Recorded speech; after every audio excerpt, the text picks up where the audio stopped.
Now, it has been a little over 2 weeks since Azerbaijan launched a lightning military operation that ended the Armenian separatist presence in the disputed western region of Nagorno-Karabakh.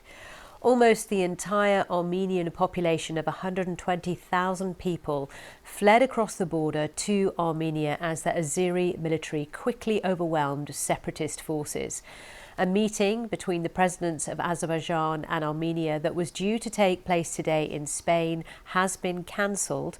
Our diplomatic correspondent Paul Adams spent the last few days in Nagorno-Karabakh on a press tour organised by the Azeri authorities. The stillness after the storm. In a region torn apart by decades of conflict, has peace finally come? And at what cost? 2 weeks after Azerbaijan's lightning operation, we're taken to bunkers and trenches abandoned by Armenian rebels. The visit is heavily controlled. We're only seeing what the Azeri authorities want us to see. The Armenians left in a hurry. There are signs of haste here, but not fighting. The logbook records activity until 10 days before Azerbaijan struck. So for 3 years, this was the front line, with the Armenian rebels holding this ridgeline overlooking their city of Stepanakert down there in the valley, and the Azeri military in control in Shusha, just up there on the hill. But in a matter of 24 hours, all of that changed. These front lines simply vanished, and now everything is silent. We move on down the road used by Armenian civilians as they fled in panic. Glimpses here of a terrifying exodus, driven out by months of blockade and sudden fear. As their would-be state collapsed around them, the Armenians didn't wait for their enemies to arrive. This, Azerbaijan says, was their choice.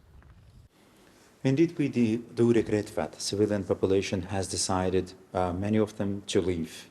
And of course, in this case, and we respect freedom of choice and freedom of movement. And also, majority of the population on the ground, they also have an ethnic hatred against Azerbaijanis. They say that again, I cannot live under the flag of Azerbaijan. Is this the kind of end of this whole 30-year story, in your view?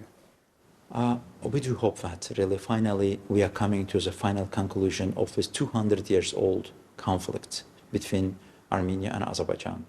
Really, Azerbaijan wants a peace. Russia's peacekeepers are still here, but for how long? With Azerbaijan finally controlling all its territory, there's nothing for them to do. But plenty for the new authorities.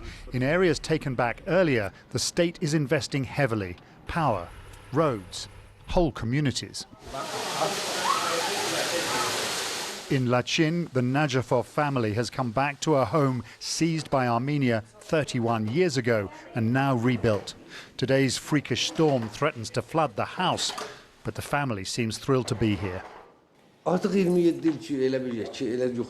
27 years, every day I would wake up and say, we're going back. Coming back was like a dream. Thanks to our soldiers and our president, we are now here.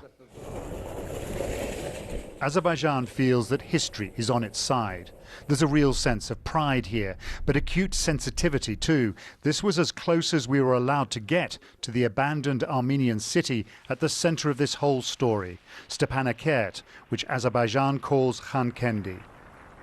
Accused of causing a humanitarian disaster, our hosts weren't ready to show us its deserted streets. Paul Adams, BBC News, Nagorno-Karabakh.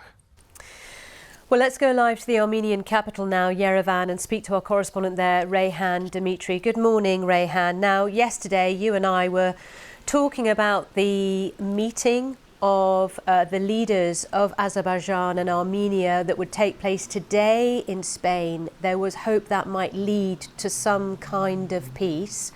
Now those talks are not happening. Tell us more. That's right, Samantha. Yesterday, the president of Azerbaijan, Ilham Aliyev, he pulled out at the very last moment out of these peace talks in Granada.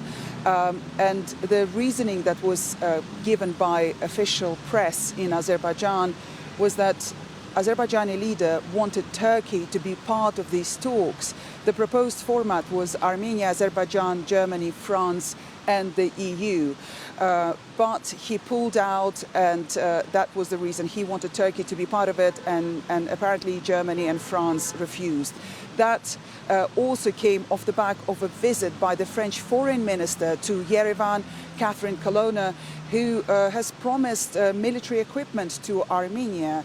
That, in the view of Azerbaijan, was a biased kind of pro-Armenian approach by France. But we know that the Armenian Prime Minister is in Spain today. He will nevertheless be holding his meetings with European leaders, and he announced yesterday that he was ready to sign the document based on mutual respect of territorial integrity of two countries, and he regretted that such opportunity was no longer there. Okay, Reyhan, thank you so much. Reyhan Dimitri in Yerevan for us.